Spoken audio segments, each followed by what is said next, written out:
Yo, what's going on, y'all? It's Cone back here again today with another video, and the NBA Draft Lottery has just wrapped up as I'm recording this video. I've got the results pulled up over here on the side so you can see them quickly for yourself, and we now know where Victor Wembanyama is going. We know where Scoot Henderson is probably going to go, although that's a bit more unsure, but we know for sure where all 14 teams are picking in the lottery as of now. Now, of course, there's a lot of possibility for trades, which we will get into in this video, but as you can see, for the most part, things didn't really change. New Orleans, Toronto, OKC, Chicago, which goes to Orlando, Dallas, Utah, Washington, Indiana, and Orlando again all stayed in the exact same spot from picks 14 to 6. There was no movement, which is not what we've typically seen ever since the lottery odds got flattened a few years ago. Typically, we've always seen a team jump a few spots. A lot of people are thinking, oh, maybe this is one of those years with a generational guy like Victor, where one of those teams 10 through 13, 14 makes some kind of drastic jump into the top 4. Did not end up being the case. We got a pretty standard result, I would say. Now, there were some teams that got really lucky and some that got screwed, so we'll go ahead and get into that. But first, we have to talk about the fact that Victor Wembanyama is going to the San Antonio Spurs. That's right, Victor is going to be going to San Antonio to team up with head coach Greg Popovich. He again somehow finds a way to get a third generational big man in his tenure as Spurs head coach. He got David Robinson, he got Tim Duncan, and now he's got Victor Wembanyama, who immediately changes everything for the Spurs. They were heading into their first year of the rebuild. This really is the first year that the Spurs were going through this process. They traded DeJounte Murray in the offseason, and it paid off immediately. For some reason, it always kind of felt in my gut like it was going to be the Spurs. I mean, again, they always seem to get these amazing big men at number one. They obviously had one of the greatest French players of all time in Tony Parker on the roster for a long time. Victor coming in is French. It just kind of felt like a fit that made sense for him. It's a great organization. Wembanyama is going to be in a perfect spot to grow and develop alongside the rest of the young talent there in San Antonio.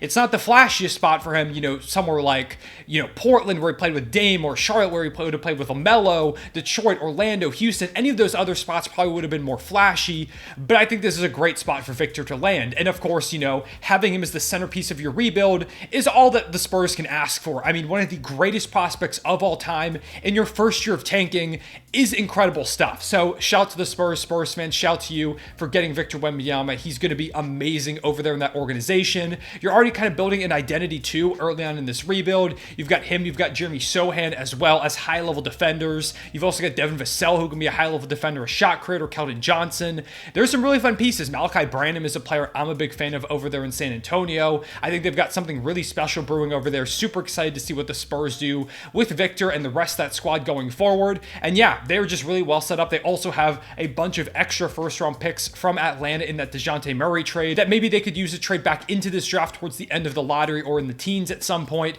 if they want to get another young piece to add to this core. It was just obviously the best possible outcome for the Spurs.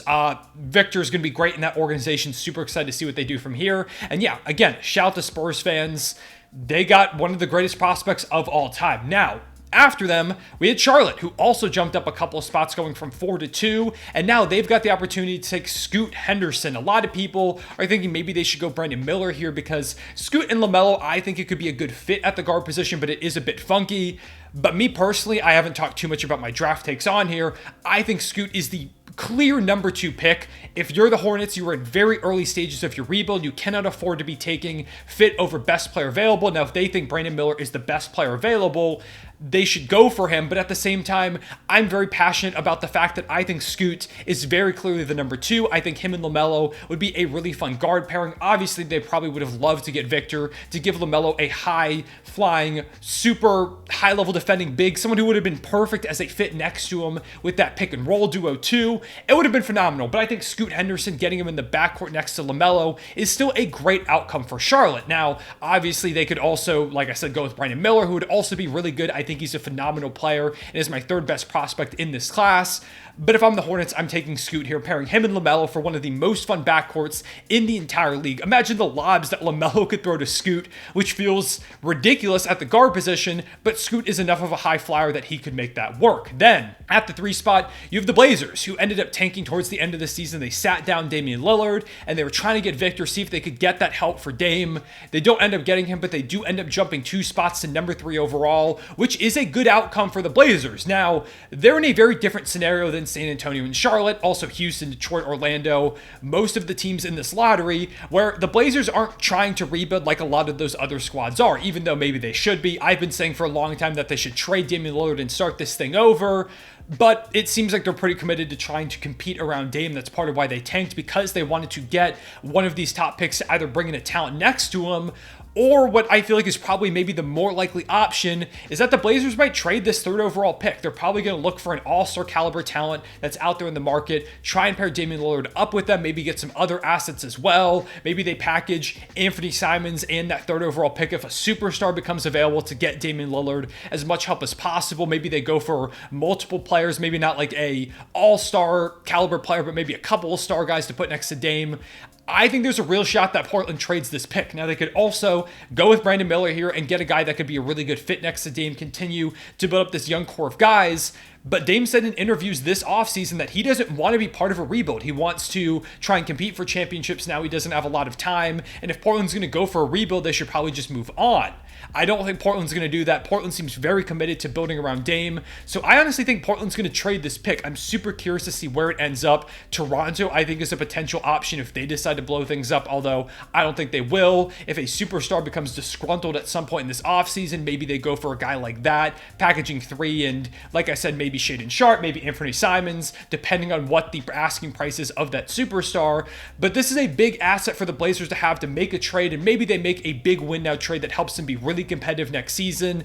But like I said earlier, me personally, if I'm the Blazers, I think they should just go ahead and trade Dame and move on to the rebuild section. Then we have the teams that fell, starting off with the Houston Rockets, who fall from the 2 spot to the 4 spot, which isn't anything horrific. I mean, obviously, Scoot Henderson would have been so amazing in that backcourt next to Jalen Green, maybe the most athletic backcourt of all time. Same thing with Victor. He would have been a perfect fit on that team. Didn't end up working out, and they drop a couple of spots. It's not the end of the world. There still are some amazing prospects there. The Thompson twins, Whitmore, Walker, ton of other guys as well that we could go ahead and get into. I also might do a mock draft on here at some point on this channel, so if you want to see that, let me know in the comment section below. But yeah, this isn't the end of the world for Houston. They're still going to be fine. They've still got a lot of young talent, but it is a blow. I mean, Victor, Scoot would have been complete game changers from day one. The prospect that they get now is probably going to be a bit more raw. Now, maybe they're able to make some type of deal with Portland and they try and trade up, swapping picks so Portland can get a few more assets if they want to try and upgrade around Dame. Maybe there's a scenario like that. I saw some people talk about, maybe Houston tries to convince Charlotte to trade with them and the Hornets aren't looking to get Scoot Henderson maybe while the Rockets really want him. They're able to squeeze a few picks out of Houston to try and jumpstart their rebuild a little bit if maybe there's someone they like at 4 just as much as either Brandon Miller or Scoot Henderson. But I think it's most likely that Houston ends up just taking this pick here at number 4. I think they can get a great number of talents. But of course, Scoot and Victor would have been amazing there, and it is a bit heartbreaking for Rockets fans, I'm sure. Then, of course, there are the Detroit Pistons, who are by far and away the biggest losers of this draft lottery. They won 17 games all season. They went 17-65. They shut down a lot of their players. Cade Cunningham didn't play pretty much the entire year, which could have been a tanking maneuver, but I know he was actually dealing with an injury. It's just a matter of could he have come back or not. Regardless, they won 17 games. They lost like 20 straight games, I think, at some point in this season. It was an abysmal year for Detroit, and they fall to all the way to number 5, the furthest that they physically could have fallen. If you take a look at the percentages, it's a 52% chance that they stay in the top 4, a 48% chance that they fall to number 5. So it's not like something that was super unlikely, but still to actually see it happen here in the lottery, it's absolutely brutal for Pistons fans. I feel so bad. Of course, they've still got Cade, they've still got Ivy, they've got Duran, who looked really solid this season. Wiseman looked pretty good in his time in Detroit as well at the end of the year. They've still got some really solid young talent, but rather than adding like a Scoot Henderson, which would have complicated the backcourt stuff, but even still a high-level talent in him, whether it was Brandon Miller, who they were rumored to even like at number 2 over Scoot Henderson, if they got that pick, Victor Wembanyama next to Cade and Ivy, rather than getting one of those guys, they fall to 5. And again, there are still some amazing talents. One of the Thompson twins, Whitmore, Walker, any number of players could still be great here at number 5 for the Pistons.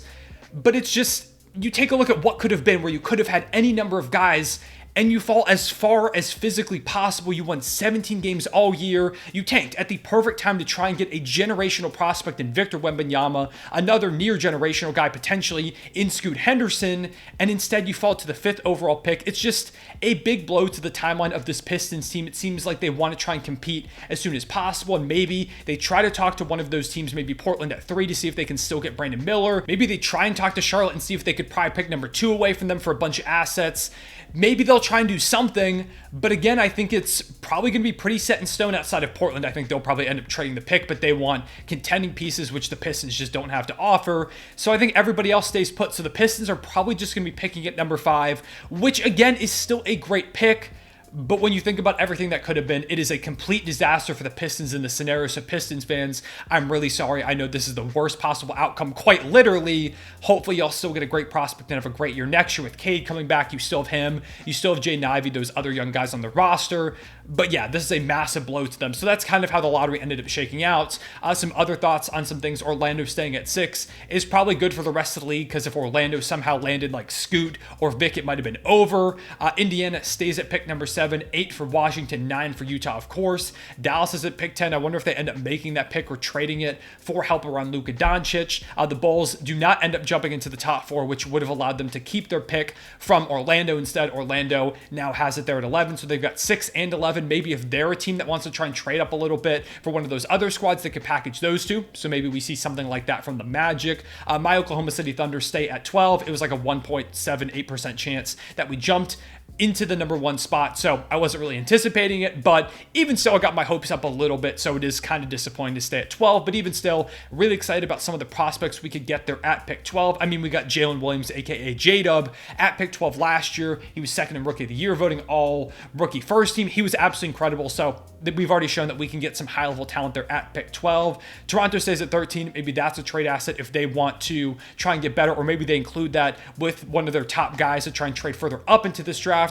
And the Pelicans end up staying at 14. They'll probably just go ahead and get another really solid player to add to this young core. So those are my thoughts on the lottery. Let me know how your team did in the comments below. What are you thinking? Who do you want your team to take in this draft now that you know where your team ended up? Spurs fans, go ahead and let me hear you down below in the comments. Again, congratulations for getting Victor. Pistons and Rockets fans, I'm so sorry this was the outcome of your draft lottery. Trust me, I know how it feels when the Thunder fell to the 6th pick a few years ago. Although we got Josh Giddey, who's really good at this point, so maybe you have something similar happen. But yeah, those are my thoughts on the draft lottery. You'll be getting a video tomorrow, probably early in the afternoon, about this Nuggets-Lakers game that's actually going on right now. Nuggets up 46-37. Jokic takes a 3, and he drills it because, of course, he does.